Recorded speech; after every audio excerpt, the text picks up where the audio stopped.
Down through history, you have some good back to the Bible people even prior to the Reformation.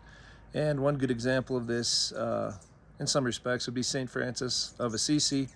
And he was around 1200. And he went to visit the Vatican, and the Pope at that time, his name was Innocent III.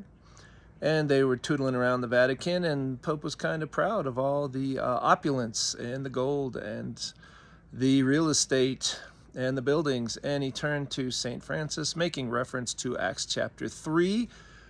And he says, I guess we cannot say silver and gold have I none anymore, which is a reference to what Peter said to a beggar who was crippled before he healed him.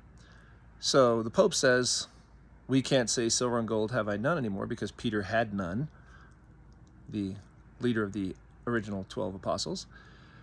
But then Peter says, but what I have I give to you, in the name of Jesus, rise and walk. And then he heals the guy. So put all the pieces together. The Pope says, we can't say silver and gold have I none. So Francis of Assisi turns to him and he says, neither can we say, in the name of Jesus, rise and walk. The point being that if you're bound to money, worshiping money, seeking money, proud of your money, there's every chance that the power of God is going to be lacking in your life. And this is why I like to study the lives of the greatest Christians who ever lived, who many of them, it's this forgotten era in the 1700s and 1800s. They didn't give a rip about money. They would follow the voice of God, and sometimes financial bombs would drop in their lap. Sometimes it was as miraculous as manna sent from heaven. They did not give a rip, which makes them radically different from us today. And I'm not a Catholic. I just like that little anecdotal story from history. But that's a lot of us in the Protestant evangelical tradition as well. We are bound. We are worshiping. We are serving money. And that is precisely why we can't say, in the name of Jesus, rise and walk. And our prayers don't work, and we don't see God's hand in our life.